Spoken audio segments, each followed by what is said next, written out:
La parole est à notre collègue Olivier Henno pour le groupe de l'Union centriste.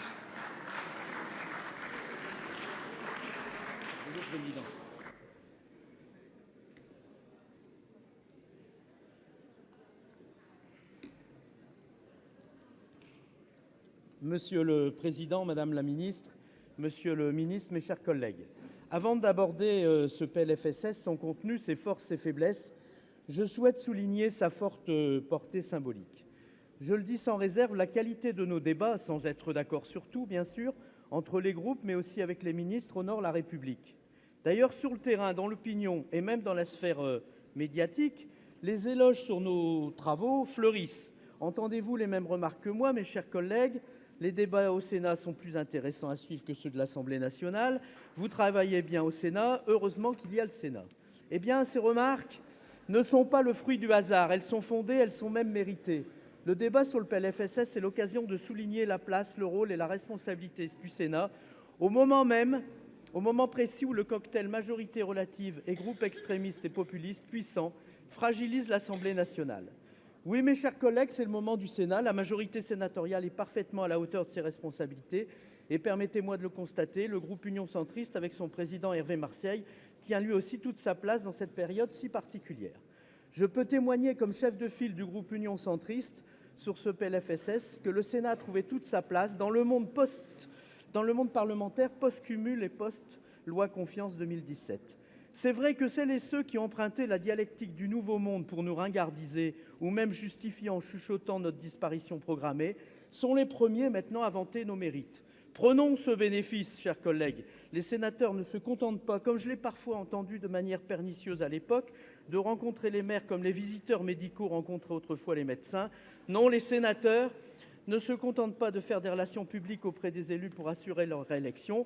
Bien sûr, les sénatrices et les sénateurs représentent les territoires, les collectivités territoriales et au premier rang les hussards de la République que sont les maires. Mais ils sont mieux que cela, des législateurs à part entière qui font la loi, animés par l'intérêt général et le bien commun.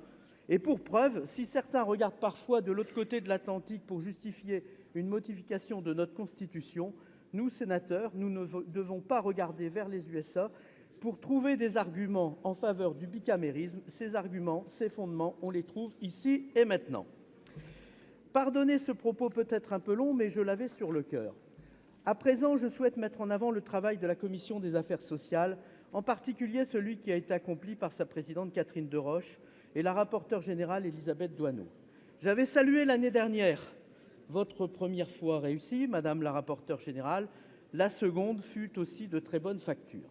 Vous accordez, Madame la Ministre, Monsieur le Ministre, une importance particulière à une meilleure prévention avec la mise en place de rendez-vous de prévention, ce que nous saluons.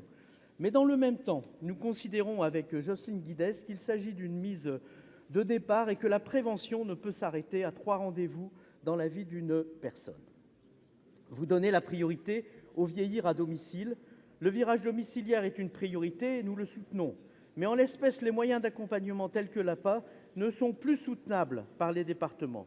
Nous appelons de nos vœux, avec Valérie Létard, une réforme des concours de la CNSA.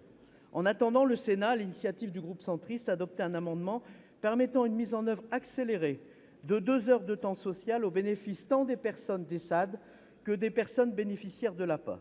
Surtout, cet amendement permet de limiter la part de dépenses APA à la charge des départements.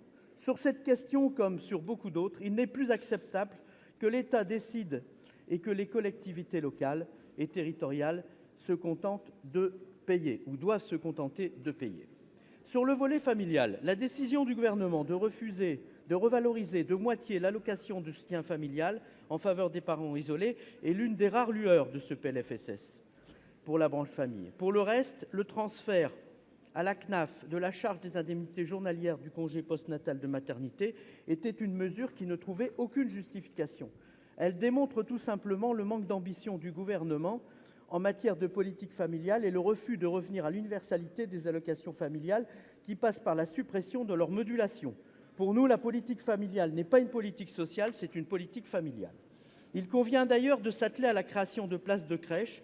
Nous en avons parlé ensemble, Monsieur le Ministre. C'est une attente des familles, mais aussi une mesure indispensable pour assurer l'égalité hommes-femmes et accroître l'employabilité. En vain, je vais insister sur 2 mesures qui améliorent grandement ce PLFSS. L'annulation du transfert à l'Urssaf des cotisations de retraite complémentaires de l'Agirc-Arrco. La défense du paritarisme est dans l'ADN du groupe Union Centriste et de la majorité sénatoriale. Nous sommes les défenseurs du dialogue social, pas par dogmatisme, mais parce que les retraites Agirc-Arrco sont bien gérées par les partenaires sociaux. Autre mesure importante, celle sur les retraites, elle démontre notre volonté de préserver le modèle français redistributif en maîtrisant la part des redistributions sociales. Je veux, pour conclure, aborder une autre question qui me tient à cœur. Notre système de santé est en train de craquer. Je le dis haut et fort, il souffre au moins autant du manque de moyens que de la suradministration ou la surbureaucratisation, un mal bien français. Je prendrai un dernier exemple. Conscient de la pénurie de médecins dans notre pays, nous avons voté à l'unanimité la fin du numerus clausus. Malheureusement, les conséquences de cette décision sont décevantes et se font attendre. Nous n'avons formé que de 13% de médecins en plus. Nous n'allons former que 13%. 13%, c'est ridicule. La faute à qui?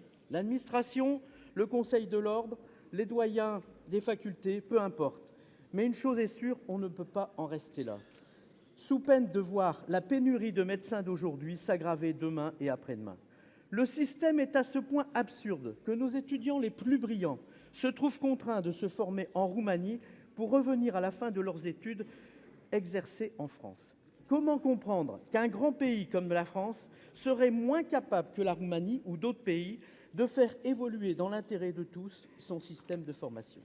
Mes chers collègues, le groupe UC votera ce PLFSS, mais nous voulions, au travers de cette intervention, témoigner de la fragilité de notre système de santé et de l'urgence de débattre d'une grande loi santé. Je vous remercie.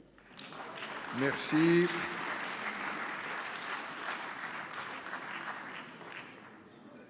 Donnez maintenant la